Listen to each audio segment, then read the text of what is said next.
জাকাত নিয়ে গরিবের কাছে ধারে ধারে পৌঁছে দিত, তাহলে রাষ্ট্রে কোনো গরিব থাকতো না। আজকে মাদ্রাসাওয়ালারা দাঁড়ে দাঁড়ে গিয়ে মানুষের কাছে জাকাতের টাকা কালেকশন করতে হয়। আপনারা মনে করেন হুজুররা দান্দাবাজ, হুজুরদের তো টাকা পড়ে নেই আপনার কাছে যে জাকাতের টাকা আনবে, কিন্তু আনে আপনার দ্বীন এবং ঈমানের হেফাজতের জন্য। চিন্তা করে দেখেন, আলেমরা যদি না থাকতো তাহলে আপনি যে মুসলমান এই কথা বলে যেতেন না? বুঝেন নেই? একটা বছর যখন দেখেন, একটা মাস যখন মসজিদের সাথে আপনার কোনো সম্পর্ক থাকে না, তখন আপনি যে মুসলমান এটা মনে থাকে না। দেখেন যে লোকগুলোর মসজিদের সাথে সম্পর্ক নাই, এমন লোক আছে। যদি আলেমরা না থাকতো, মসজিদ মাদ্রাসা না থাকতো, তাহলে আপনি মুসলমান পরিচয় দেওয়াটাও আপনার পক্ষে কঠিন হয়ে যেত। আলেমরা আজকে আপনার ধারে ধারে গিয়ে ঘুরে জাকাতের টাকা উসুল করে মাদ্রাসাগুলো অনেক কষ্ট ক্লেশ করে চালায়, কিন্তু এটা তো দরকার ছিল না।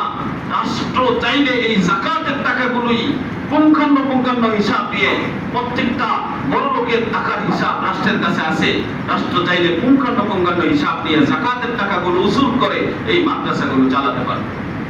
কিন্তু রাষ্ট্র এটা করবে না। কেন করবে? কারণ হলো, সে ওদিক থেকে তো অবৈধ টাকা কামায়। রাষ্ট্রীয় কর্মকর্তা, একবারে নিম্ন শ্রেণীর কর্মকর্তা, দফাদার, চৌকিদার থেকে নিয়ে সর্বোচ্চ কর্মকর্তা পর্যন্ত সবাই হলো দুর্নীতির সাথে জড়িত। সবাই যেহেতু দুর্নীতির সাথে জড়িত, এখন সে যদি আবার জাকাতের টাকা চায় বড় লোকদের থেকে, ওরা ওদের বিরুদ্ধে খেপে যাবে। তোর না টাকা দিছি, আবার জাকাতের টাকা কেন চাস? কথা বুঝেন নাই?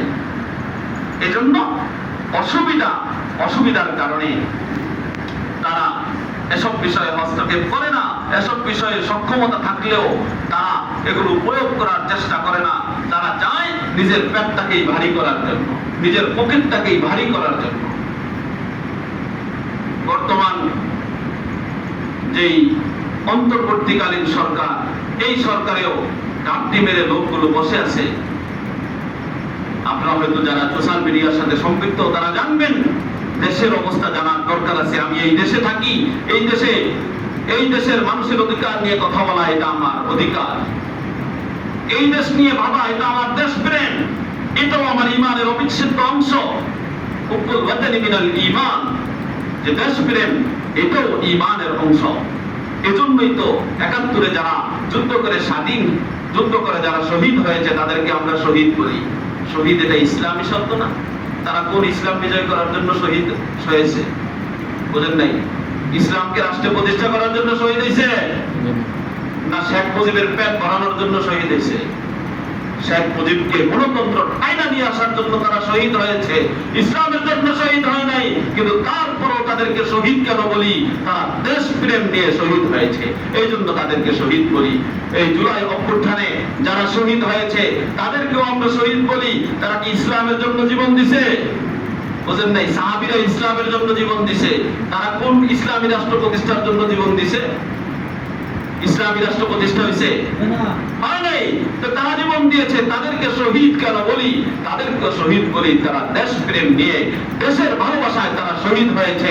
এবং এই শহীদের তালিকায় সর্বোচ্চ তালিকা হলো আলেমদের, সর্বোচ্চ তালিকা হলো এই দেশের ইসলামপন্থীদের। কিন্তু এই কথা স্বীকার করতে চায় না। আলেমদের কোঠার কি দরকার ছিল? আমাদের চাকুরির জন্য কোঠার দরকার ছিল? আমাদের তো সার্টিফিকেটেরই ভ্যালু নাই। আমরা এই দেশে শিক্ষিত হয়ে অশিক্ষিত লিখতে হয়, আমাদের সার্টিফিকেটের কোনো ভ্যালু নাই, তাতে কোনো আপত্তি নাই। কারণ হলো আমরা ওমা আসআলুকুম আলাইহি মিন আজর ইন আজরিয়া ইল্লা আলা রাব্বিল আলামিন, আমরা পৃথিবীর কোনো মানুষের কাছে প্রতিদান চাই না, প্রতিদান একমাত্র আল্লাহর কাছ থেকে কিয়ামতের মাঠে নিব। কিন্তু আমাদের কোনো চাওয়া পাওয়া, কোনো কোঠার দরকার ছিল না। কিন্তু তারপরও এই জুলাই অভ্যুত্থানে সর্বোচ্চ শহীদ ১০০-র উপরে আলেম ওলামা শহীদ হয়েছেন। তাদের কি দরকার ছিল? তারা শুধুমাত্র দেশপ্রেমের কারণেই জীবন দিয়েছে। দেশপ্রেম আপনার যতটুকু রয়েছে, মনে রাখেন এর চাইতে বেশি আমার রয়েছে।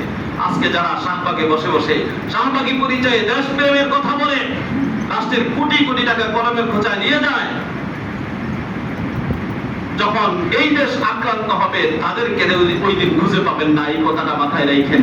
যদি কখনো ভারত এই দেশে আক্রমণ করে অথবা অন্য কোনো আগ্রাসী শক্তি এই দেশে আক্রমণ করে, তাদেরকে যুদ্ধের জন্য খুঁজে পাওয়া যাবে না। যদি সত্যিকার দেশপ্রেমিক পাওয়া যায় তাহলে আলেম ওলামাদেরকে ইনশাআল্লাহ আপনারা পাবেন। যেটা প্রমাণ এই যে জুলাই অভ্যুত্থানের সর্বোচ্চ শহীদ শুধুমাত্র স্কুল থেকে, শুধুমাত্র কলেজ থেকে, শুধুমাত্র ভার্সিটি থেকে, শুধুমাত্র অমুক দল থেকে, তমুক দল থেকে এই পরিমাণ শহীদ হয় নাই, যেই পরিমাণ শুধুমাত্র আলেম ওলামা শহীদ হয়েছে। এই জন্য এই বর্তমান যে অবস্থার কথা বলছিলাম, আসিফ নজরুল সহ অন্যান্য যারা রয়েছে, সেনাপ্রধান ওয়াকারুজ্জামান সহ আরো কয়েকটা লিস্ট আছে, এরা আওয়ামী লীগকে পুনর্বাসন করতে চায়। এর মধ্যে বাংলাদেশের সবচেয়ে রাজনৈতিক দল, বড় দল বিএনপি, ওনারা উঠে পড়ে লাগছে আওয়ামী লীগকে পুনর্বাসন করার জন্য। কারণ তারা তো ক্ষমতার নেশায় বিভোর। 15 বছরের ক্ষুধার্ত না, 15 বছর যদি লাখায়া থাকে একটা লোক, তার কি পরিমাণ ক্ষুধা চিন্তা করে দেখে। 15 বছর তো কম বলছি, আরো বেশি না। এই ক্ষুধার্তের কারণে ক্ষমতার নেশায় তারা বিমূঢ় হয়ে আওয়ামী লীগকে পুনর্বাসন করতেও তারা দ্বিধা করবে না এবং দ্বিধা করে না, তাদের বক্তব্যে সুস্পষ্ট এটা। কিন্তু হাসানাত আব্দুল্লাহ জুলাই অভ্যুত্থানের অন্যতম নেতৃত্ব দানকারী সমন্বয়ক, সে কালকে সব ফাঁস করে দিয়েছে যে আমাদেরকে কিনতে পারবে না। যদি আমাকে কিছু করতে হয়, দেশ নিয়ে কোনো ষড়যন্ত্র করতে হয়, তাহলে আগে আমাকে মারবা, আমি আগে মরবো, তারপরে দেশ নিয়ে তোমরা ষড়যন্ত্র করবা, আওয়ামী লীগকে পুনর্বাসন করবা। এই জন্য আমরা সোচ্চার থাকতে হবে। আমার দেশ, আমার দেশপ্রেম, এটা আমার অন্তরে থাকতে হবে। হতে পারি আমি হয়তো বিএনপির সাপোর্টার, হতে পারি আমি অন্য কোন দলের সাপোর্টার, কিন্তু দল মত সবকিছু পরে আগে হলো আমার দেশ, আগে হলো আমার ঈমান, আগে হলো আমার ইসলাম। যদি আপনি দেশকে প্রাধান্য দিতে না পারেন, দলকে প্রাধান্য দেন, যদি ইসলামকে প্রাধান্য দিতে না পারেন, দলকে প্রাধান্য দেন, তাহলে আপনি ঈমানদার হতে পারবেন না। এই কথাটা সর্বদা মাথায় রাখবেন। দল পরে, দল আসবে আর যাবে। আজকে বিপদে পড়েন, আক্রান্ত হন, আপনার দল আপনাকে জিজ্ঞাসা করবে না। করবে? কতটুকু করবে? 5,000 টাকা, 10,000 টাকা সহায়তা দিবে, 50,000 টাকার একটা চেক ধরিয়ে দিবে। কিন্তু আপনার জীবনে অন্যান্য যত চিকিৎসা খরচ আছে, এগুলো কি দল দিবে? অতীত দেয় নেই, সামনেও দিবে না। মাঝখান দিয়ে আপনার জীবনটাকে আপনি বিপন্ন করবেন। একবার ভেবে দেখবেন যে আমি দল নিয়ে তো লাফালাফি, এত দৌড়াদৌড়ি করি, কিসের এত অহংকার, কিসের এত বাহাদুরি? কিয়ামতের মাঠে তো বলবেন আলাকা আন্নি সুলতানিয়া, আরে আমার ক্ষমতা তো সব শেষ। ওই ক্ষমতা, সব ক্ষমতা তো বিসর্জন হয়ে গেল। মা আবনা আন্নি মালিয়া, আমার ধন সম্পদ তো আমার কোনো কাজে আসলো না, আমার ক্ষমতা কোনো কাজে আসলো না, ওই দিন কোনো কাজে আসবে না।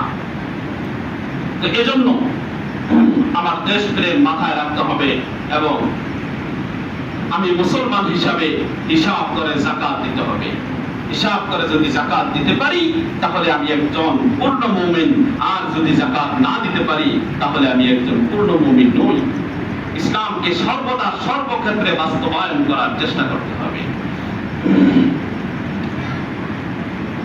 এই যাকাত 3 ধরনের।